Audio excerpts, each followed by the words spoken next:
E aí, seus lindos, tudo bem com vocês? Vou matar a saudade, né? Que faz tempo que eu não faço nada. E eu venho compartilhar com vocês a experiência que está sendo para mim estudar chinês. Então, esse é o primeiro vídeo da playlist Saga Chinês, tem a Saga Russo. E eu vou, e eu vou tocar os dois paralelamente, embora o chinês ele tenha caído no meu gosto. E eu estou cada vez mais me apaixonando por esse idioma. E eu acho que por ter gostado tanto dele, por estar andando o extra mile. Lembra quando a gente estava falando na playlist de capacitação que você tem que escolher uma carreira que você faça as coisas porque você se sente desafiado, porque você gosta, porque você se sente recompensado. E aí, se você estipular que você vai estudar, sei lá, 4, 6, 8 horas por dia, você vai bater essas 4, 6, 8 horas por dia e vai continuar estudando porque você quer continuar aprendendo, porque você está com tesão por aquilo. Né? Lembra que uma coisa é você upar grindando 2 horas por dia cravado. Outra coisa é você falar, vou grindar 4 horas por dia, quando você vai ver, você está 6 horas no spot, porque você adora o jogo. É lógico que seu resultado ele vai ser muito maior. E eu percebo que eu estou cada vez mais me aproximando do chinês e não do russo nas minhas horas vagas, no tempo estipulado, não estipulado para estudar. Agora, eu tenho umas histórias interessantes para contar para vocês aqui a respeito do aprendizado desse idioma, porque no Japão eu conheci um monte de chineses, um monte mesmo de chineses. É, Sabe o que é engraçado? Você vai para as regiões onde eu morei, lá Shizuoka, Aichi, e você vê brasileiro em todo lugar. Pelo menos na minha época, eu tô falando assim de 10 anos, 15 anos atrás, né? Você via brasileiro em todo lugar. Você ia num restaurante, no mercado, você acabava encontrando brasileiro. Só que os brasileiros, eles não eram nem 30% dos imigrantes, enquanto os chineses eram mais de 50% dos imigrantes. E você não achava chinês na rua. Por quê? Porque eles se misturavam ali, né? Brasileiro você identifica pelo jeito de andar, pelo jeito de olhar, pelo jeito de respirar. Você identifica brasileiro. E há quem diga que analise o comportamento do brasileiro no exterior de forma depreciativa, né? Eu adoro a maneira como a gente explora o mundo e se coloca nele. É, mas os chineses, assim, se olhava para um chinês, você não conseguia dizer que ele era chinês. Porque, afinal de contas, os chineses que conseguiam entrar no Japão eram descendentes de japoneses. Então era muito difícil você pegar os caras que não era uma coisa que você conseguia identificar pela feição, por exemplo. Mas vamos lá, conhecendo um monte de chineses, eu comecei a me interessar pelo idioma. E aí, quando eu comecei a me interessar, eu descobri o tal do pinyin que eles têm, né? O que é o pinyin? São tons. E acho que foi a minha primeira grande frustração com o chinês. Que eles têm, para cada vogal, eles vão ter pelo menos 4 tons, mais o neutro. Então, você tem, por exemplo, é muito fácil você chamar a mãe do outro de cavalo, por exemplo. Porque o mesmo má pra gente, ele pode ser mãe ou pode ser cavalo. Tô exagerando. Mas pensa nas nossas vogais, aí e o chinês, ele tem, e pra gente, a gente tem no máximo uma ou duas variações, né? Por exemplo, o maca e o maçã, o a e o an, o e e o e, o o e o o. Né? Por exemplo, você chega para um hispanohablante, né? Você chega para um cara que fala espanhol e fala para ele diferenciar avô de avó, ele não consegue. Por quê? Porque ele não tem dois tons de ó, ele não tem duas entonações da letra ó. Então, avô e avó, para ele, é a mesmíssima coisa, soa igual e ele não consegue repetir. Demora um tempo até que ele consiga falar vô, vó e demora isso. Agora, imagina você ter tudo isso em chinês e ainda você ter o tom da coisa, porque não é só como soa, mas é a cadência do som. Então você tem um ma reto que eu não consigo fazer, aí tem um a que sobe, tem o a que cai e sobe de novo, e tem um que parece que você tá bravo, assim, que você fala a. Esses tons todos, eles complicam, e quando você junta os sons, o som das consoantes com as vogais, de vez em quando cai nos sons que a gente não tem aqui, que é muito difícil, que o russo está me ajudando a fazer, mas que eu ficava perguntando para os caras como que fala isso, e aí eles vinham com esse som do e eu falava, cara, eu não consigo fazer esse negócio. E alguns sons que ele falava, de duas palavras diferentes que os chineses me falavam, falava, não, fala isso, agora fala isso. Para mim soava exatamente a mesma coisa. E isso foi muito frustrante. Eu falei, realmente, nessa encarnação, chinês eu não consigo aprender. Isso eu tô falando da minha versão de 15 anos atrás. Falei, realmente, chinês é muito difícil, os sons, eles são todos parecidos, não dá, não tem como. É complexo demais. E aí eu ia conversar com os japoneses sobre o idioma chinês, e aí o que eu escutava deles e me enganaram. Falavam assim, olha, a gramática do chinês é idêntica à do japonês, só que é mais complexa. E eu falava, cara, se o japonês com sufixo já é essa desgraça, e eu lembro, assim, claramente de várias pessoas para quem eu perguntei. Eu falei, verbo do chinês, ele também é igual no japonês que muda no sufixo, muda na terminação. Por exemplo, taber é comer, né? Então, tabetá, comi, tabe machou, vamos comer, tabetá, eu quero comer. Eu perguntei, é por sufixo isso também? E várias vezes no Japão me falaram e mentiram para mim, me enganaram. Então, quanto tempo eu perdi de não estudar esse idioma, porque eu achava que ele era difícil para mim, que eu jamais conseguiria aprender, que ele estava fora do meu alcance, enfim. Mas aí, quando eu comecei a estudar russo, eu descobri que tinha alguns sons que eu não conseguia falar também, esse mi até agora é difícil. Eu falei, já que eu vou ter que ficar um tempão pronunciando umas coisas que para mim são desconfortáveis e que estão no meio do caminho para o som que eu quero chegar, porque vários sons difíceis do russo, esse mi, por exemplo, ele está no meio do caminho de um som que eu precisava chegar no chinês. Eu falei, se eu começar a fazer umas aulas, se eu começar a tentar melhorar a pronúncia, até eu chegar na fluência do russo, eu já vou conseguir pelo menos começar a pronunciar e a falar, e a conseguir falar o chinês. Então, lentamente eu quero aprender isso. E aí eu comecei lentamente, mas eu descobri que a coisa está muito mais fácil do que eu pensava. E aí eu quero compartilhar com vocês alguns motivos do porquê esse idioma ele não é tão impossível assim como ele parece. Então, saiba, primeiro, você vai ter que lidar com essas consoantes que soam um pouco diferente do que a gente está acostumado. Ba, pa, ma, fa, você acostuma com tudo isso. Vai um monte de combinação de som que é tudo parecido. Você vai olhar para um monte de tchá, de tchã, e você vai achar que é tudo a mesma coisa no começo e depois você vai continuar achando. Eu estou estudando há um mês só, tá, gente? Eu estou no comecinho. E a grande dificuldade, ela está nos tons. Então você vai ter primeiro tom, segundo tom, terceiro tom. E é engraçado como todo vídeo de YouTube que você vai estudar chinês, e todo professor de chinês que você pega, eles vão respeitar esses tons. Então, não é como se eu estivesse inventando isso daqui para ficar mais fácil para mim. Não, na China todo mundo sabe isso daqui é padrão. E aí, quando você tiver dificuldade de pronunciar uma palavra, você pode, inclusive, fazer com a mão, assim, né?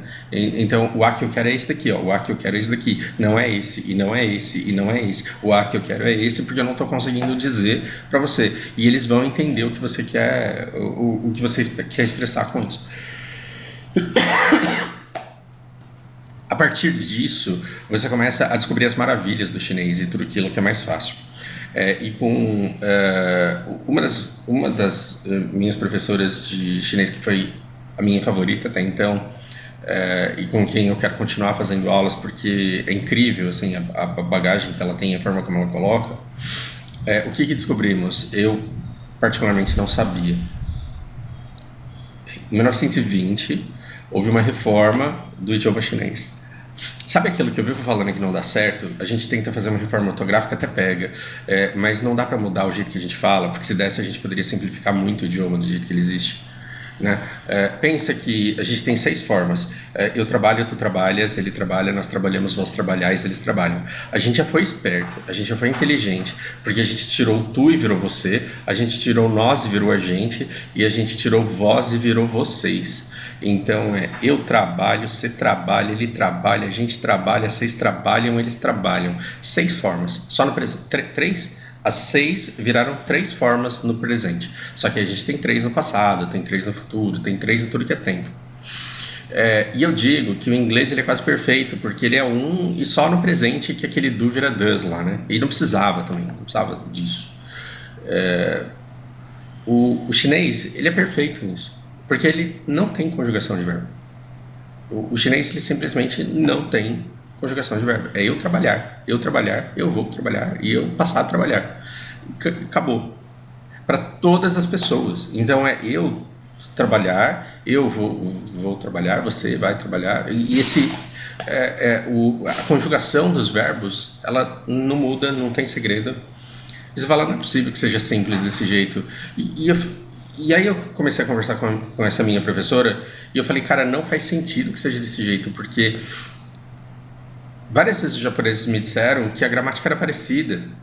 E o que eu estou vendo aqui é uma ordem da frase com os elementos ocidentais, que é eu tenho chocolate, eu gosto de comer chocolate. Ela falou, não, nem sempre foi assim. Porque eu disse para ela, eu tinha certeza absoluta que vocês falavam igual os japoneses e que vocês falavam igual o mestre Yoda. Eu, chocolate gostoso, vou comer. Eu tinha certeza disso. Ela falou, até 1920 sim.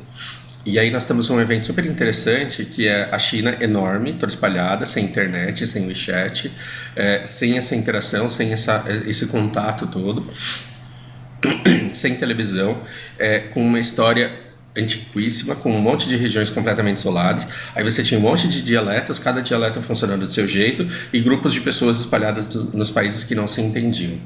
E a gramática extremamente rica, a cultura extremamente inacessível. Então a cultura, a forma culta de se falar, a forma de se escrever, não era do jeito que o povo falava. Então quando o povo conseguia ler, não entendia o que estava escrito. E quando eu tentava escrever, não conseguia escrever de um jeito que ficasse aceitável. Ao invés, olha que sensacional, ao invés da China investir bilhões e bilhões e bilhões no MEC para fazer todo mundo aprender a forma tradicional, inteligentinha, culta, do jeito bonito que deveria ser, eles falaram, não, a gente vai reformar a gramática, a gente vai simplificar esse negócio. E simplificaram a escrita, simplificaram a estrutura, a fala, tiraram um monte de coisa e meio que tabelaram as coisas. E aí você fala assim, cara, é impossível o negócio dar certo. Eu vivo de estudar idiomas e de ensinar idiomas e tal.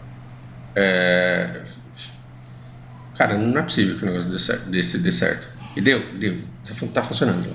Então, existem um monte de províncias em que eles falam o dialeto simplificado e que mantém as tradições e que mantém ainda a China, ela ainda tem essa coisa gostosa de você poder viajar pelo país e descobrindo diferentes povos e diferentes raízes, e aí você vai vendo que eles têm o tesouro deles lá guardado, o jeito deles falar guardado, e eles continuam falando. Inclusive é muito engraçado porque ela estava me mostrando uma região da China em que as pessoas têm o sotaque do tom 4 aqui.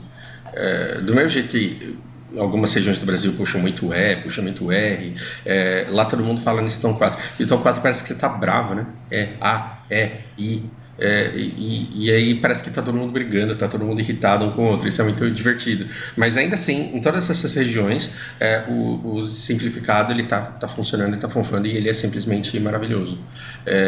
Uma das coisas que tá me fazendo sofrer absurdamente é essa tabela aqui. Isso daqui são pronomes russos. E esses pronomes aqui, eles são só os de objeto. Então, para vocês terem uma ideia, se eu colocar os pronomes de português aqui, os pronomes de português, você vai ter eu, tu, ele, nós, vós, eles, aí você vai ter mim, mim, comigo, te, contigo. Isso daqui é só de objeto. Ainda tem meu, minha, teu, tua, que são os de posse. No inglês a coisa ela fica um pouco mais fácil, mas nem por isso ela é super simples. Então você tem os de sujeito, eu, tu, ele, nós, vós, eles. Aí tem os de objeto e me, te, a, o, nos, vos. E aí tem os de posse. Cara, eu estou estudando russo, e russo é uma desgraça na Terra. Por quê? Porque essa tabela que você está vendo aqui, ele não são todos os pronomes que existem.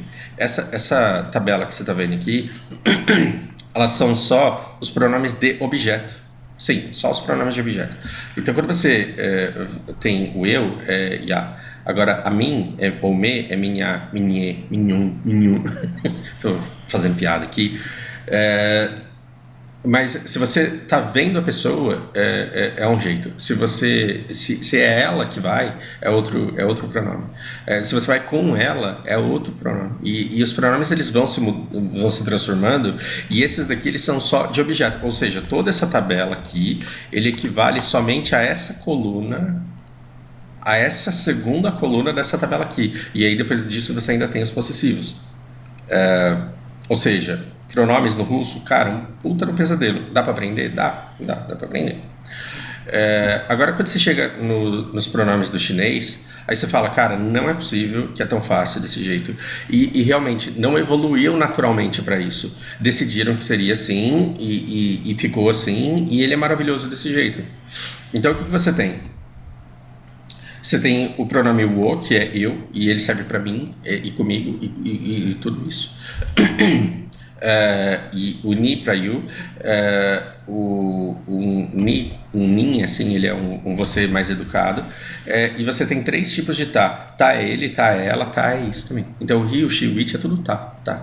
Escreve de um jeito diferente. Quando você quiser um menino, você vai escrever desse jeito aqui. Quando você quiser uma menina, você vai escrever desse jeito. Mas não tem diferença de gênero para falar ele e ela. E o plural é men. Então, se você aprende a falar eu, tu, ele, que é o ni, tá? Você coloca men depois e virou nós, vós e eles. Virou plural. E o possessivo, você coloca um dá do lado. Então, assim, não existe meu carro. Não existe o meu carro. É carro de eu, de tu. Então, é eu, tu e ele. E você vai falar de eu, de tu, de ele. Não tem invenção. E aí você fala, nossa, mas fica falando de toda hora. Não, wada. Falar wa, eu e wada, meu, é curto, é rapidinho, é eficiente. Então, a eficiência da língua ela também é muito grande, porque você comunica muita coisa de uma maneira muito simples. Então, por exemplo, se você aprende 2 verbos, que seja yo, yo é ter, e she, que é para comer, esse yo ele vai ser igual para todo mundo. Então, como que eu falo? Eu tenho wayo, e você tem niyo, e ele tem tayo. E a gente é eu plural, né? Então é o aman, eu. Nós temos. E no futuro, aí é só colocar um eu ali. E no passado também é uma descendência só. E as coisas elas simplesmente não mudam. Qual que é a diferença do present simple e do present continuous? Não tem. Você vai falar eu trabalhar agora. Eu trabalhar agora, eu estou trabalhando. E eu trabalhar, eu trabalho sempre. Quando você olha para essa gramática, você fala, puta que pariu, que negócio maravilhoso, porque ele funciona. Ele funciona. Para terminar, uma das coisas que tem sido incríveis para mim é que eu descobri que é como se eu estivesse usando o cheat hack, né? Porque eu entendo.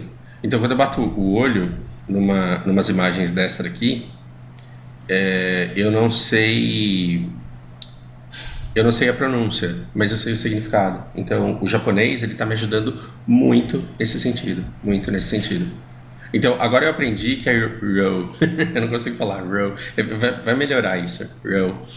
Row é carne. Então, você coloca o frango na frente, vira carne de frango. O boi na frente, vira carne de boi. O porco na frente, vira carne de porco.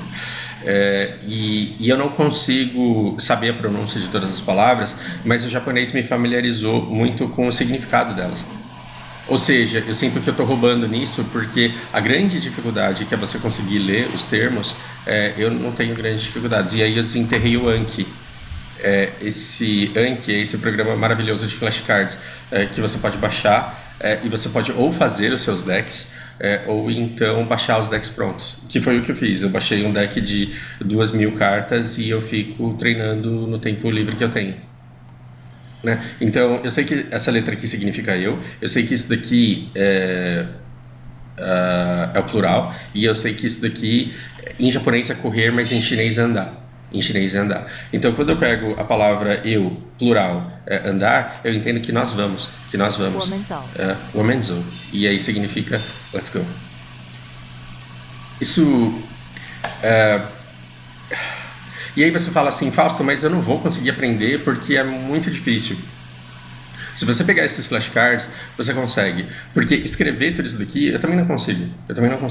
Mas escrever isso daqui no teclado no celular ou no teclado do computador, eu consigo. E se você coloca o Womenzou escrito desse jeito aqui, aparecem todas as letras possíveis e aí você escolhe aquela que você sabe que é certa.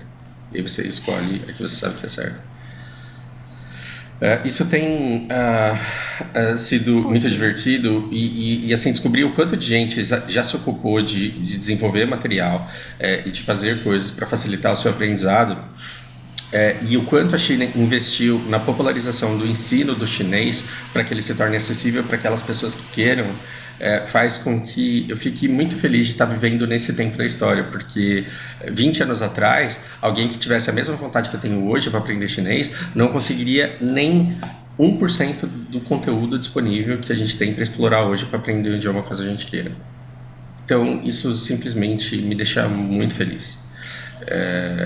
Por que eu quero chinês? Isso daí é um assunto para um outro vídeo, é uma conversa para um outro vídeo, porque é uma história muito longa. Mas a maneira como você pode gamificar a experiência de aprender um idioma é muito interessante também. Né? Porque basicamente o seu teclado, o seu espaço aqui, ele pode ser o seu grind de cada dia e você pode ficar fazendo outras coisas enquanto você faz isso. E aí você vai treinar não só. Vocês estão escutando porque eu não coloquei para gravar o som do computador, mas aqui eu tenho uma caixa de som e eu posso ficar escutando repetidamente o som daquilo que está sendo dito. Então vamos lá. Eu tenho uma gramática simples, uma gramática extremamente simples, recursos de conjugação de verbo, de uso de pronomes, de tempo verbal, tudo absurdamente simples. Eu tenho um pouco de complicação em termos de números, mas é uma coisa que o japonês já me preparou para isso. Eu tenho uma escrita horrível, mas que 40% eu consegui entender por ter estudado japonês. E aí eu preciso ressignificar a pronúncia das palavras. As pronúncias, elas nunca são a mesma. Elas nunca são a mesma. Mas, por vezes, elas são, por exemplo, parecidas. Quanto tempo eu acho que essa empreitada vai durar? Cara, no mínimo uns 2 anos. No mínimo. Porque é muito conteúdo, é muita coisa. São muitas palavras parecidas, são muitos símbolos. Você precisa de muita prática. Agora, quanto tempo eu vou levar para conseguir ter umas conversas simples, assim, de apresentação, de boteco, de dizer como que tá meu dia, de dizer o que eu quero fazer no fim de semana. Aí eu acho que muito rápido. Ainda me falta pronúncia, ainda me falta algumas coisas, mas eu acho que daqui uns 3, 4 meses, se eu continuar nesse ritmo que eu já vou conseguir sustentar algumas conversas simples. E aí o que eu vou fazer? Ter que parar de estudar com material. E aí eu vou ter que fazer o que muitas pessoas fazem por prazer e que eu não entendo, que é ficar assistindo drama chinês. Né? Então eu vou ter que escutar conversas, eu vou ter que escutar pessoas de verdade, não um material didático. O idioma nenhum pode ser um material de estudo para você passar numa prova. Não, porque isso não vai te dar fluência. O que vai te dar fluência é se comunicar nesse idioma. E aí eu vou precisar escutar muito chinês falando no meu ouvido para conseguir separar os sons, identificar, começar a entender. E a partir de todas as pessoas que eu já escutei, começar a desenvolver o meu jeito de falar. E aí vale canal de YouTube, vale drama, vale jogo, vale tudo que for preciso. Agora, uma coisa que eu vejo muita vantagem em relação ao japonês, por exemplo, e que antes para mim era horrível e era super difícil. Os japoneses, eles têm o hiragana e o katakana. Se vocês buscarem aí conteúdos que ensinam japonês, vocês vão ver que é como se faz a grafia, que é como soa a grafia. Então, eles têm letras que também são símbolos orientais, só que muito mais simples e que se relacionam somente com o som da palavra. Em chinês, eles preferiram o alfabeto. Isso é uma grande vantagem. É menos som, menos letra para você aprender se você é um iniciante. Agora tem um outro ponto, é que essas letras, esses hiraganas, eles participam das conjugações dos verbos, das terminações dos verbos, e eles funcionam como preposições também. E o tempo inteiro você tem que ficar olhando para essas letrinhas, e essas letrinhas separadas, elas atrasam muito essa leitura, porque você precisa ler muitas letras para um som muito curto de uma funcionalidade específica. E eu achava que o chinês, sem esses hiraganas e sem esses katakanas, seria impossível de conviver com ele. Você tem um kanji para falar nossa, oh, nossa. Você tem um kanji pro de surpresa, você tem um kanji pro o de surpresa. Você tem um kanji é como se fosse um emoji de raiva e de susto e de indignação, alguma coisa assim. Você tem para tudo isso. E você fala, cara, vai ter muito mais letra. Sim, tem muito mais letra aqui no japonês. Você vai ter que aprender muito mais palavras. Sim, vai ter que aprender muito mais palavras. Mas se você conseguir aprender, cara, a leitura ela é dinâmica. Porque se em japonês, quando eu sei todas as letras, eu já leio mais rápido do que no português, no chinês, então, cara, são 2 símbolos para uma palavra dessa daqui. Em português, você precisaria de um grupo de letras muito grandes para ler assim, de fato, de verdade, é verdade, é realmente. Agora, aqui, você bate o olho em 2 palavras e esse conceito ele já foi absorvido e você já foi para o próximo. Então, uma vez que você consegue aprender chinês, você consegue bater o olho num volume muito maior de informação e conseguir assimilar isso muito mais rápido, de maneira que eu acho que se um dia o inglês, o chinês ele chegar no nível do meu inglês, por exemplo, eu não vou querer ler em outro idioma que não seja nesse. E aí a leitura ela vira um jogo, né? Porque você não enjoa do MMO quando ele não tem mais desafio e quando não tem mais nada para upar, e aí o resto da vida eu vou poder ler e sempre trombar com uma letra que eu não faço ideia do que seja, só que diferente de como era a minha vida 20 anos atrás quando eu comecei a estudar japonês, hoje eu tenho o Google e hoje você copia e cola no Google e você joga no dicionário e você tem toda a etimologia da palavra e você tem centenas de exemplos de como usar aquela palavra. Então, tomar posse de um símbolo novo, de um conceito novo e começar a usar na sua vida se torna uma coisa muito mais acessível, muito mais rápido, muito mais imediata. E se o conceito ele for muito complexo, você joga na internet, você vai encontrar um monte de youtuber com boa vontade de te explicar com profundidade de onde é que veio aquilo. E isso se torna um hobby sensacional, se torna um hobby incrível. Então, assim, para dizer o que eu tô achando dessa experiência, tá sendo maravilhosa. Eu tenho que aproveitar o hype, então eu tenho que estudar o máximo que eu puder. E sim, eu tô aproveitando esse momento histórico. Por que eu falo esse momento histórico? Porque hoje eu entro numa plataforma como o Preply, por exemplo, e eu agendo um monte de aula. Então, eu tenho chinês aqui, eu tenho chinês aqui, e aqui o vô da minha primeira professora, ele faleceu e ela teve que tirar uma semana de folga.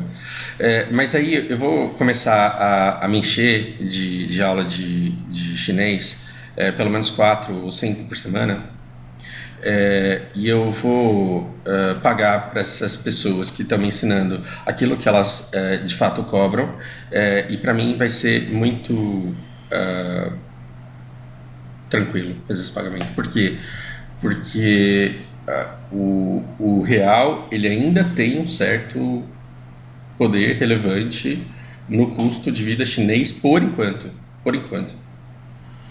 Sabe que o Zé, ele tá de prova e ele não me deixa mentir. Toda vez que a gente tinha oportunidade, eu ia na churrascaria e toda vez eu enchia o saco dele do mesmo jeito, falando exatamente a mesma coisa. Eu falava, cara, a gente tem que comer na churrascaria sempre que a gente puder, porque vai chegar uma hora que a gente não vai poder mais.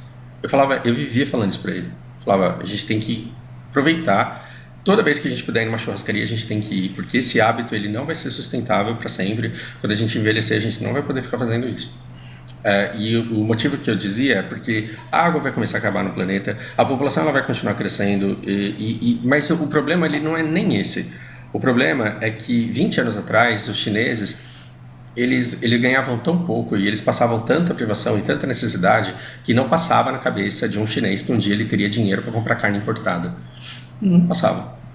Só os ricos eles conseguiam, mas o povão, o cara que trabalhava lá na fábrica, o cara que trabalhava lá no escritório, não tinha dinheiro para comprar uma carne importada. Só que agora ele tem. Agora ele tem. E quanto mais ele tem dinheiro para comprar carne, mais ele se dispõe a pagar mais caro e mais caro a carne fica aqui. Vai ver a nossa população brasileira, que tinha hábito de fazer churrasco todo fim de semana, que tinha hábito de fazer churrasco 2 vezes por mês. Vai ver quantos churrascos as famílias brasileiras andam fazendo agora. Tem famílias e não são poucas, que aboliram completamente, que foram forçadas a virar vegetariano, que não estão consumindo proteína animal mais. Simplesmente porque não conseguem bancar. E vocês acham que esse negócio vai passar depois que o Bolsonaro não for mais presidente? Muito pelo contrário. Os chineses eles são extremamente eficientes, eles são extremamente mais produtivos, a tendência é que a renda deles aumente cada vez mais, e que a gente continue produzindo comida, só que a gente não vai ter dinheiro para comprar a comida que a gente produz. Estou falando como população geral, não estou falando você que ganha 20 pau por mês. Como população geral, a gente não vai ter dinheiro para comprar a comida que a gente planta e produz. A gente não vai ter dinheiro para comprar a nossa carne. Logo, se você quiser aula de hebreu, se você quiser aula de alemão, você entra numa plataforma como a Preply, você vai ter que se dispor a pagar 120, 150, 180 reais numa aula. Isso para um brasileiro é muito pesado para uma hora de aula. Agora, hoje, a gente ainda consegue uma abundância muito grande de professores chineses que dão aula por 25, 30, 40 reais. E o cara dá essa aula feliz, porque para ele é justo, é uma renda com a qual ele leva uma vida com dignidade. O cara trabalha por você e mostra a gratidão. Você não vai explorar o cara e falar assim, faço aula com você se você aceitar $1 por hora. Não é o caso. A gente vai pagar o que a pessoa cobra, porque ela precificou o trabalho dela naquele valor. Hoje eu consigo, por exemplo, fazer aula de chinês todo dia caso eu queira. Daqui 20 anos, se eu quiser começar a estudar chinês daqui 20 anos, talvez eu não consiga mais. Porque esses mesmos professores, eles vão estar cobrando muito mais caro. Muito mais caro. Então... E assim, o mundo está evoluindo tão rápido, as coisas elas estão se transformando de uma maneira tão rápida, que eu acho que daqui para frente muitas oportunidades elas vão começar a surgir em chinês. E não é porque os chineses eles são malvados, perversos, inteligentes e vão dominar o mundo. Não, simplesmente porque eles estão mais economicamente ativos do que eles já foram um dia. E aí você vai enxergar as oportunidades através da capacidade de comunicação. Então, das duas, uma. Ou eu continuo dando aula de inglês para sempre, e aí eu torço para que o status quo se mantenha, que as empresas internacionais elas continuem sendo americanas e que as pessoas continuem me procurando porque elas precisam muito de aula de inglês para sobreviver nas empresas americanas e europeias onde elas trabalham. E aí eu toco a vida. Ou eu começo a me especializar em chinês agora e me preparar para uma possível mudança no futuro que pode vir a acontecer. Se essa mudança não acontecer, eu estou com o inglês e estou com o meu trabalho garantido, estou com a minha aposentadoria tranquila. Mas se houver essa transição, pelo menos eu me capacitei. E a sorte, o que é na vida? O que é sorte? Sorte é o encontro da oportunidade com preparo. Eu acredito que o futuro lhe trará muitas oportunidades em chinês para a gente. Então eu quero estar preparado para essas oportunidades para poder abraçá-las caso me seja conveniente. Se você não sabe inglês, você deveria estar prestando atenção no que eu estou falando? Não. Se você não sabe inglês, você devia estar estudando inglês. Agora, assim, meu inglês já é bom, eu já consigo conversar, eu já consigo escrever, eu entendo tudo, assisto os negócios, tudo. O que eu devo fazer? Você deve se especializar no seu trabalho. Mas se você está conseguindo se especializar no seu trabalho e crescer na sua carreira, está conseguindo continuar a se capacitar e ainda está te sobrando tempo e você não quer desperdiçar no MMO, não tem problema nenhum se quiser também. Mas vamos supor que você quer substituir o vício e começar a treinar uma coisa que pode talvez te trazer grandes possibilidades no futuro, é uma opção, né? É um caminho para se começar. Porque primeiro você aprende idioma e depois você aprende outra coisa. Você pega alguém para te ensinar outra coisa em chinês e o conhecimento que não seja tão comum aqui. E aí pode ser literalmente qualquer coisa, pode ser artes plásticas, você pode importar uma técnica de arte e começar a comercializar aqui no Brasil com as pessoas da sua vizinhança. O que não dá é não fazer nada e ficar reclamando que a coisa não muda. Agora, se você tem internet para jogar, você tem internet para se educar também. Mas eu não tenho dinheiro para pagar professor igual você. Mesmo contratando 4 aulas semanais de chinês, eu tenho muito mais contato e muito mais instrução através do YouTube do que dos meus professores. Quando eu converso com os meus professores, eu vou meio que praticar aquilo que eu andei descobrindo sozinho. Então, você pode não conseguir com essa velocidade toda, mas se você perguntar para mim, dá para aprender um idioma sem gastar dinheiro, só seguindo o canal e só estudando com os recursos existentes? Sim, vai aprender sobre Anki, vai aprender sobre plataformas gratuitas que você pode usar para o aprendizado e você pode chegar em algum lugar, sim, com certeza. Chega, né? Chega de falar. Bom, do fundo do coração, eu vou continuar aparecendo de tempos em tempos para compartilhar com vocês aqui qual tem sido o meu progresso. Acima de tudo, tem sido uma grande ocupação, tem sido um grande hobby e tem sido um investimento em mim mesmo. E isso é uma coisa muito importante, porque eu passo muito tempo trabalhando de healer, né? Cuidando da carreira dos meus alunos, cuidando do desenvolvimento deles. E se eu não penso em nada para mim, eu caio num ostracismo que não faz bem para ninguém, que não é bom para ninguém. Então vamos ter meta e vamos ter umas metas assim que fiquem depois que o servidor falir. Que fiquem em você e que ninguém possa tirar de você. Isso é bastante importante. De novo, espero que seja útil. Por hora é isso, grande abraço.